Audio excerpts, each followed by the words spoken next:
Hello, Andre McConnell here, one of your friendly EdTech specialists. This is a quick recap of the AI session that we did on TNT Day in case you missed it. So we're going to go over some guidelines and some tips on the ways that AI can be useful to you in your classroom.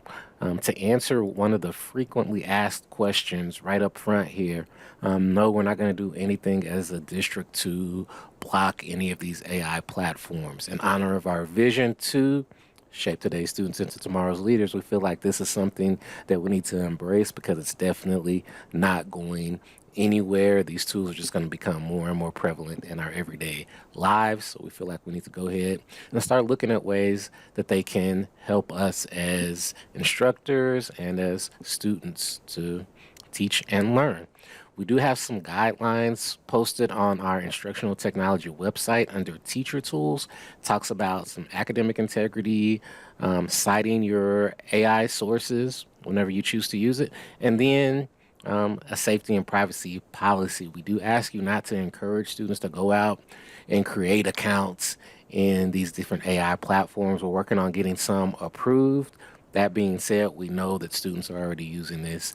And of course, you can go out and create your own accounts if you want to. So that's what this session is all about. So quickly, what is it? If you look here, this content is actually generated by AI. You'll notice in the upper right-hand corner, you see that AI icon, and this is what AI itself is saying that it is able to do.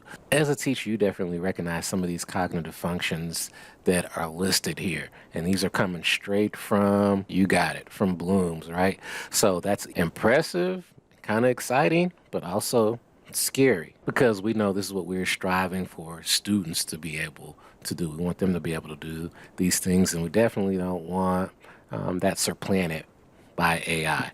In particular, we're looking at generative AI, which can perform all of these cognitive functions in response to a prompt. So it's not just doing it in the background, it's waiting for you to ask it what to do. So you can actually tell it to summarize, tell it to create, tell it to predict, tell it to solve or explain, and so on. So let's have a quick conversation on searching versus prompting before we look at some examples here. So searching is what we've traditionally done. You put a search term into Google, it pulls up all the websites and says, hey, you can check these out to find the answer to your question or the resource that you're looking for. So right here, I said, write a report on the causes of the Civil War. It didn't write it for me. It sent me to these websites that have the information about the Civil War. I may be able to find a report on one of these websites that someone else has written, but Google's not doing that for me. It's saying, hey, here's some places that you can look. In contrast to that, prompting, if I prompt, which is what we're doing in these AI platforms. Here's a ChatGPT prompt. I put the exact same thing in, write a report on the cause of the Civil War, and ChatGPT does not tell me the websites. It reads all the websites of pertinent information and it summarizes and compiles that for me. So we're skipping that entire step where we're looking at websites and reading stuff and synthesizing the information from different websites ourselves. The AI platform has already done that for us, and it starts spitting it out. It gives me an intro, and then it's going to start listing some topics that are relevant to the causes of the Civil War. But I can go even further than that with AI, and I can say, you know what? Go ahead and take that information and make it a 5-paragraph essay, please. And ChatGPT, as you see, is happy to oblige. Just as over the years, we've gotten really good at creating our search terms to find what we want in different web browsers, we're going to have to learn to build good prompts to get the best products out of them. And this looks like a lot, but once you kind of look at it in pieces, you're like, okay, this kind of makes sense. So you want to always tell the AI platform what role you want it to respond as. So here, it's going to be a tutor. And what do you want it to do? I want it to explain a process. Who is it explaining the process for? What do they need to know? Kind of the parameters of the response you want back. The more information that you give it, the better response that you're going to get. So context is king here when you're trying to get really great responses from. Quick reminder here before we get into some examples, AI is a great place to start. not in. So it's really going to supercharge your creativity, help you get unstuck, help you get going, get some content. But remember, you want to always take that and revise it, rework it, extend it to meet your needs. At this point, you're probably saying, okay, great. Let's see it. What can it do for me? Let's look at some examples now. Probably the most basic and obvious one is help writing lesson plans. So we'll use ChatGPT for some examples today, then we'll look at another platform here in just a little bit. But you'll notice down here at the bottom it says ChatGPT can make mistakes. Consider checking important information. So you want to always go back and cross-reference this with other sources. And it gives you some ideas of things that it can do for you. But here we're going to go ahead and see what kind of lesson plan it'll spit out for us. Here it is. Act as, so you're telling it the role that you want to take on. Science teacher and creating an interactive lesson plan that explains the water cycle to sixth grade students. So what do you want it to create? Who's your audience? After the lesson, students should be able to. So whether you want them to be able to do, your objectives, and then your parameters. Please include a group activity as well as a writing component. And there we go. It starts working. And it'll spit this out pretty quick. It's got it broken down materials, times, and it's giving you an introduction activity, your direct instruction for 20 minutes, the group activity that we asked for, followed up by a whole class discussion, and then our writing component. It should take about 15 minutes, it thinks, and a conclusion. And one thing I noticed immediately is that this has this timed out for about 80 minutes. So I can ask it to make the lesson shorter. So I can say, make it 60 minutes. And this is very conversational. So it's going to remember the context that we're in. So I can refer back to the previous thing here. And it rewrites it and times it out for 60 minutes. What it thinks will be about 60 minutes. So remember what we said, great place to start. This can get you going, especially if you're starting from scratch. Maybe you switch subjects, or maybe this is a topic that you never covered before and you don't want to start from scratch. Here we go. Great way to get a lesson plan going and get that creativity flowing for you. What else can it help us with? How about writing prompts? Let's take a look. So I said, act as a world history teacher, write 10 prompts designed to assess students' knowledge of World War II. What are the parameters? They should be able to complete the prompt in 10 minutes. So there we go. It will start spitting those out for me. And as many times as you want to with any of these prompts, you can always come down at the bottom and say, okay, do it again. And it'll give me another 10.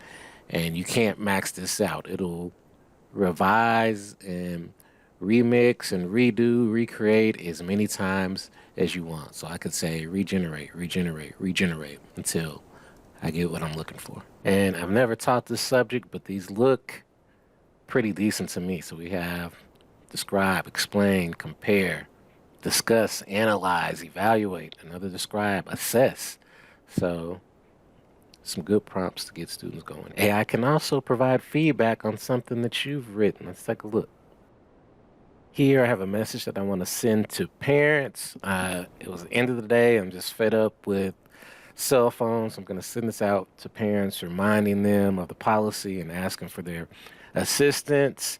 It was a long day, and I know it's not in my usual friendly, approachable tone, so I'm going to ask for some help with it. All right, so I just said, hey, will you edit this for economy and make the tone friendly and approachable? So I'll put my message in here regarding cell phone usage in class, and ChatGPT says, certainly, I'll help you out. So it adds a piece here. We've been facing some challenges. Hope you're doing well. This will be greatly appreciated.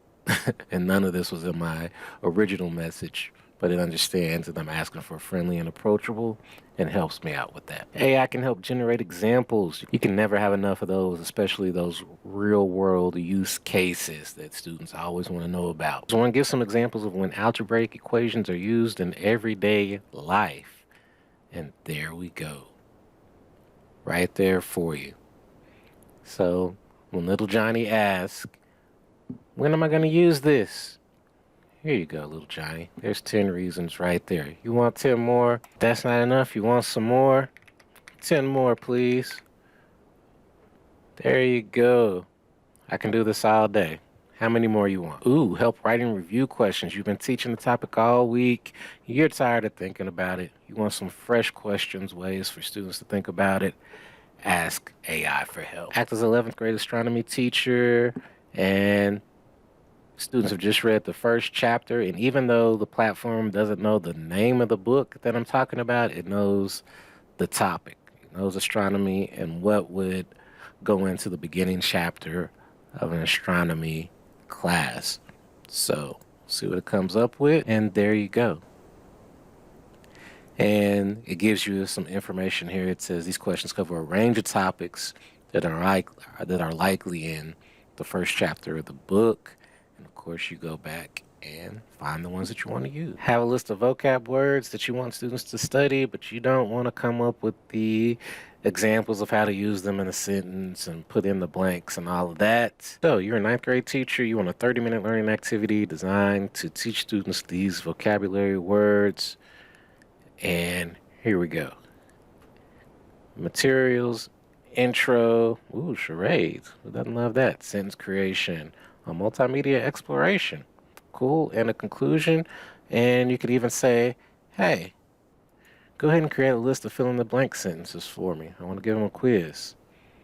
And there we go. Cool thing about that, it just knew what I was talking about. It knew that I was talking about those vocabulary words. I didn't have to re-explain it because it's a ongoing conversation. Ooh, running simulations. This was a fun one. Let's look at a few of these. What would be different about everyday life in the U.S. if the Civil War never happened? So you could have students starting off, giving their ideas. Then you could have AI run the simulation for you, see what it comes up with. It certainly has several ideas about what would happen. And then you could compare it and contrast, ask students to look at it. What do you agree with? What do you disagree with? Lots of different ways you could take that. Here's one that would definitely get some conversation going in your classroom. How would education change if schools abolished grades? Ooh, focus on learning mastery? Holistic evaluation? Shift and motivation? Never. Here's one from a math peeps. What would happen if you were allowed to divide by 0? I think it would be total chaos with this AI thing. There we go. Infinite values, contradictions, loss and unique solutions. That's definitely what I was thinking too. Here's a bonus. AI can act as a great debate partner, so you can give it a role to play and you can argue against it. Act as a person who doesn't believe in free speech. And it'll say, okay. After ensuring us that it is an unbiased entity and that this does not reflect his own beliefs, AI goes ahead and gives us an argument from the point of view as a person who doesn't believe in free speech. It's kind of funny. So when we're working with students, we want to always remember to remind them that even though this is an AI platform, it was trained on vast amounts of information that was written by a human. And it comes with all of those biases, right? And sometimes it is inaccurate. It can make up facts. As for ChatGPT specifically, it's not connected to real-time information. The cutoff right now is 2021. Definitely want to remind them to cite, like I said earlier, on our instructional technology website under teacher tools. We have instructions on citing AI sources. And then monitoring student usage. We have Turnitin, which is the only paid platform that we have right now that can detect AI-generated products. It's not foolproof, so just use that as a guide or kind of a waypoint if you are suspicious that a student is being dishonest. And then another thing that you can do, especially for those longer writing assignments, is require students to share a copy of that assignment with you, and that comes along with the version history. If you do it in Microsoft Word Online or a Google Doc, it'll come with a version history that you can go back if you want to and look at the different versions of that piece of writing. Or you can say if there's no versions and it just kind of popped in there out of nowhere, It may make you ask some questions. And beyond that, it's important to give students a specific expectation about what is and isn't allowed on a particular assignment. So we'll link this for you. I haven't read this book, AI for Educators, but I love this graphic. And here at the top, we have AI does all the work, which we're never going to be at that level. That's outright dishonesty and cheating. And then down here, you have student does all the work with no assistance from AI, but in between, you have a vast range of ways that students might be able to utilize it for a particular assignment. So maybe the student writes the bullet points, but AI writes the draft, or vice versa. Or the student creates content until they get stuck, and AI can help them get unstuck, provide a couple ideas. So as you move down this graphic, you get less and less AI assistance as you go down. So you could tell students where they should be at on this spectrum. And again, we'll link this graph for you here in this more. Ooh, I almost forgot this one. Maybe you want to level some text. So let's found a report online, and I want to use this with my 5th grade students, but the language may have been a little bit too advanced. So I can say rewrite this article for a 5th grade student. And you can see here the AI is going to shorten it some. It's going to change some of the vocabulary that's used, some of the sentence structures to make it flow a little bit better for a 5th grade audience. And I could extend and go on and say, will you summarize that for me? And maybe I'm going to have my students summarize it, and I want them to compare their summary to the summary that's generated by the AI platform. And then maybe I want to do a quick assessment. So say, will you write 5 multiple choice questions based on that report, please? And quickly, I could quickly have 5 multiple choice questions based on that article generated for me right there. Ooh. And let's take a quick look at another platform, Magic School AI. You had to know it was coming. This is AI specifically for educators. And from best I can tell, Magic School is probably the #1 trending one right now. I'm sure more will come, but it can, like ChatGPT, generate lesson plans for you, create multiple choice assessments. Let's see. Ooh, generate rubrics. Oh, my English teachers out there, check this out. Then a text leveler. Take any text, adapt it for that grade level. We saw that with ChatGPT also. This one made a little bit better. I don't know. It's worth checking out. Ooh, depth of knowledge question levels. Sweet. So here's some that are specific just to educators that I would definitely encourage you to check out. Magic School AI is free. I think for the first, I want to say 30 days, you get access to all of these. Then it switches to paid, but the free level still has most of these. I think they take like 10 or 15 of these away from you that are premium ones, but you still get a lot of the great basic ones that you can mess around with. Let's check out real quick their multiple choice generator. Real number of questions 5, and they just want to know the topic. 9th grade, Romeo and Juliet. There you go. Boom. Generate. And look at it go. It's like sweet action. Haven't had a chance to look at all of these yet. It looks like some really cool ones, so we'll definitely be highlighting some of these in some of our future newsletters. But definitely save yourself some work. Give yourself a boost on some of your creativity, and check some of these out. Some really cool stuff here. So we'll go ahead and stop there. I feel like we just barely got into some of the cool things that these platforms can help you with. Start experimenting. We're definitely going to keep looking at this on our end and sending out new use cases as we come across some cool stuff that these platforms can do. There's just so much. Please don't get left behind. Let us know if you need anything, if you have any questions, and we'd be happy to help as we embark on this new journey together. Have a great day. Peace.